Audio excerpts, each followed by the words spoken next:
The LinkedIn Podcast Network is sponsored by TIAA. TIAA makes you a retirement promise, a promise of a guaranteed retirement paycheck for life. Learn more at TIAA.org/promises pay off. LinkedIn presents. At any one time, the Situation Room is staffed by several dozen individuals from across the government and military. Army, Navy, Air Force, CIA, NSA, State Department, Defense, Homeland Security. Across the board, these people are rigorously apolitical. They are determined to serve the presidency, not the president, and they are patriots. Hello there, listeners. It's Wednesday. I'm Michael Kovnat, and this is the Next Big Idea Daily. So how'd you like to be in the room where it happens? I mean, the room where U.S. presidents make their most consequential decisions and manage crises that determine the fates of nations. Well, you probably don't have the security clearance for that, but luckily, George Stephanopoulos has gotten access and writes about it in the new book, The Situation Room, the inside story of presidents in crisis, written with Lisa Dickey. George is the political advisor turned journalist who hosts ABC's This Week with George Stephanopoulos and co-anchors Good Morning America. In his book, he shares harrowing inside stories all the way from the John F. Kennedy assassination to the January 6th insurrection. Here he is to share some of what he learned. Information is power. That was the insight that drove John F. Kennedy to create the Situation Room back in 1961. It was just a few months into his presidency. He was actually given a memo by his military aide, Godfrey McHugh, a French-speaking debonair diplomat who actually once dated Jackie Kennedy, but he did not act on it until after the disastrous Bay of Pigs invasion, where the president took full responsibility but was fuming over the lack of good planning from the CIA, the lack of good information from the Joint Chiefs of Staff and other generals. So he set up this nerve center in the White House right after the Bay of Pigs. It took just 2 weeks to set up. It would be an information clearinghouse where the president could get intelligence from all over the government, but look at it on his own with his small team of loyal aides and not be beholden to the generals or the CIA or the State Department. Ironically, it turned out that John F. Kennedy didn't end up using the room all that much once it was built. It wasn't much to look at the time. He actually called it a pig pen. He did rely on the information from the Situation Room, but he didn't go there all that much, even during the Cuban Missile Crisis, where he was getting dispatches from the Situation Room, but ended up working with his executive committee at the Cabinet Room and inside the Oval Office. But that was just the beginning for the Situation Room. It has evolved over the last several decades, and the next president, LBJ, would use it more than any other. Information is not insight. President Lyndon Johnson was an information junkie, hyper-connected in the pre-internet age. He loved telephones. Every room in the White House, including the bathroom, 72 telephones on his ranch in Texas. And LBJ used the sit room probably more than any other president. He used it so much that he even moved his favorite chair down there for endless meetings, mostly about Vietnam. That was his obsession. LBJ did not believe the war could be won, but he could not figure out how to get out of it either, and he was always desperate for information about Vietnam, calling the Situation Room officers at all hours of the night for information on possible casualties, body counts, how battle plans were going. He famously even moved a model of Khe Sanh down into the Situation Room and looked at possible bombing strikes and battle plans. The problem for LBJ is that Vietnam was not a war that could be won, and the information he was getting about Vietnam could not tell him how the war would be going. Body counts were not an accurate measure of how the battle was going. No matter how much information Lyndon Johnson got, he could not find that nugget that would unlock the trap he was in Vietnam. And that was the tragedy of his presidency, the tragedy of a president who had so many domestic accomplishments in his short one-term presidency. Henry Kissinger said that Lyndon Johnson succumbed to what he called the Situation Room syndrome, the idea that the world could be managed from that room in the basement of the White House. But of course, Vietnam could not be controlled from the Situation Room. Richard Nixon, his successor, would not use the Situation Room all that much, in part because of the insights of Henry Kissinger. Of course, he would have problems of his own. Experience matters to a point. Brent Scowcroft proves this insight.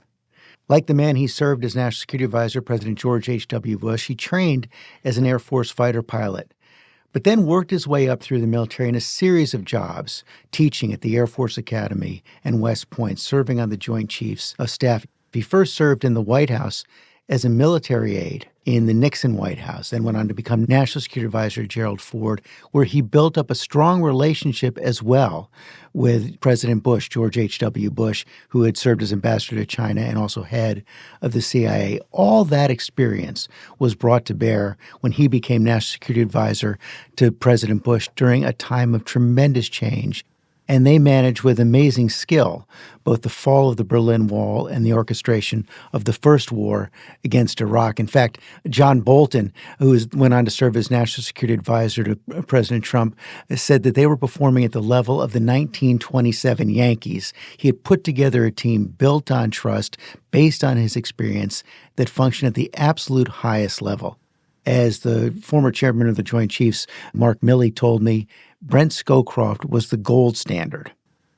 A generation of national security professionals also grew up learning from the experience of the Desert One debacle under President Carter, that failed rescue mission during the Iran hostage crisis, including Admiral William McRaven, who went on to lead the Navy SEAL raid that took down Osama bin Laden during President Obama's administration. He went to school on that failure, fixing intelligence failures, fixing communications failures, making sure they had all the equipment they needed, and a full dress rehearsal several times before they took on that successful raid. One other individual who, though, proves the point that experience only matters to a point is Robert Gates. He also had extensive experience in several administrations, going back in the CIA to President Carter's day, where he first experienced the Desert One debacle, worked his way up, serving as defense secretary to both President Obama and President George W. Bush. But he wrote in his memoir that at the time of the Osama bin Laden raid, all of that experience may have colored him too much. He warned President Obama that it may have made him too cautious. He was the only national security principal who argued against the raid on the first go-around when President Obama polled his advisors for their opinions on what to do. President Obama said no. He appreciated the insights that he was getting from Robert Gates, but it proves that point. You have to learn from experience, but not be paralyzed by it. Desperate times spawn desperate measures. Probably the strangest story in my book was sparked by a diary entry from Jimmy Carter on May 8, 1980. It said, it was simple, one line, "We had a session in the Situation Room concerning a parapsychology project where people can envision what exists at a particular latitude and longitude, etc." That was it, but it did kind of pique my interest because it talked about parapsychology. This was a desperate time during the Carter presidency. He was locked in a battle against Ronald Reagan. Inflation was soaring. Gas lines were long. And it was just 2 weeks after a disaster in the desert, the failed rescue mission to get the hostages who had been trapped in Iran for more than 6 months. I was able to track down a man who worked on the NSC for Carter at that time, Jake Stewart, a Navy captain, and it turned out he gave the briefing that day about parapsychology. He was reluctant to talk about it at first, but when we finally got him on the Zoom and I asked the question about what happened that day, his eyes widened and he told me an amazing story. What he did was brief President Carter on something called Operation Grill Flame, which was actually an Army program which was using psychics to try to help with gathering intelligence. He briefed Carter on what he thought were the successes over the last several years. And at the end of the meeting, Carter didn't say a word. He simply wrote one word on a piece of White House stationery and slid it across the table to Jake Stewart. "Hostages? ? Can you help?" he asked. Jake Stewart said, "Yes, I think I can." and he went to work on it. And they proceeded to have 6 different remote viewer psychics in the U.S. government at the time working on trying to locate where those hostages were. Eventually, they were credited with helping to find hostage Richard Queen, who was suffering from multiple sclerosis, and he was brought back home. But of course, the rest of the hostages were not released until after Ronald Reagan defeated Jimmy Carter, and on Inauguration Day, they were released. The hostage situation had completely crippled the Carter presidency. He was doing anything he could to try to solve it, even going to the point of calling in government psychics. In that time, desperate times certainly did call for desperate measures. The deep state is packed with patriots. At any one time, the Situation Room is staffed by several dozen individuals from across the government and military. Army, Navy, Air Force, CIA, NSA, State Department, Defense, Homeland Security. For some people, it's a stepping stone to higher levels in the government. For others, it's a capstone to a successful career. Across the board, these people are rigorously apolitical. They are determined to serve the presidency, not the president, and they are patriots. People like Gary Bresnahan. Gary Bresnahan served for 7 presidents. Son of a truck driver, a mother who was on welfare. He worked his way into the Army as a cryptologist and then became simultaneously the Zelig and MacGyver of the sit room. He was in the sit room for just about every important mission over the last several decades. He was in the Situation Room when Reagan was shot. He was in the Situation Room on 9/11. He set up the secret communications link for Bill Clinton's grand jury testimony. And he set up the communications link that allowed President Obama and his team to see the takedown of Osama bin Laden in real time. Through it all, he was humble and dedicated to serving his country. People like Sally Batzai. She was the first woman from the National Security Agency to work in the Situation Room. She started under President Nixon, was there during the darkest days of impeachment, his last day in office, served through President Ford, determined to carry on through tumultuous times.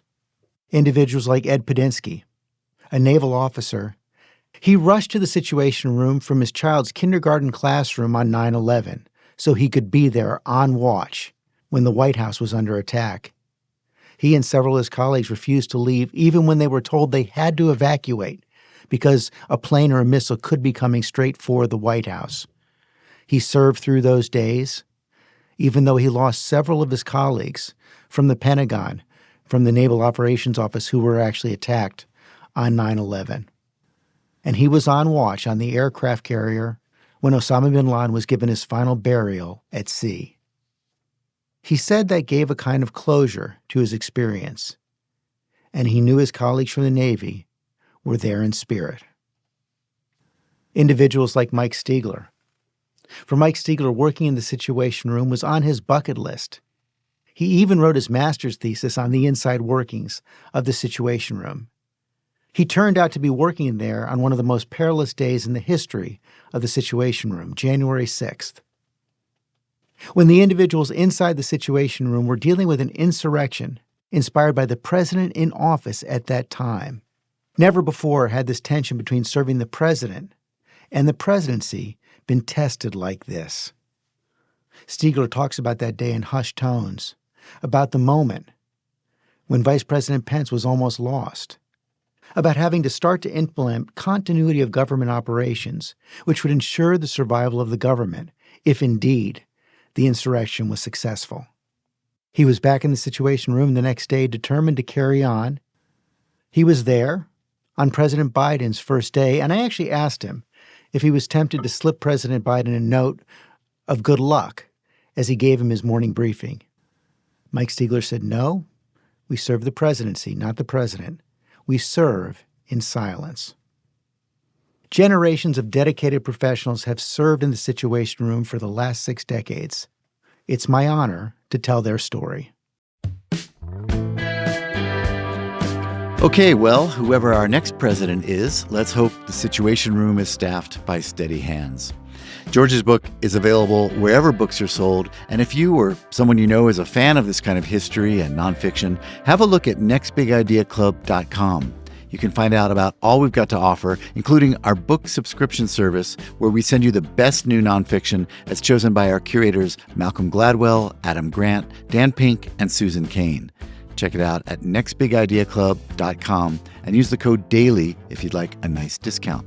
That's nextbigideaclub.com, discount code DAILY. I'm Michael Kovnat. See you tomorrow.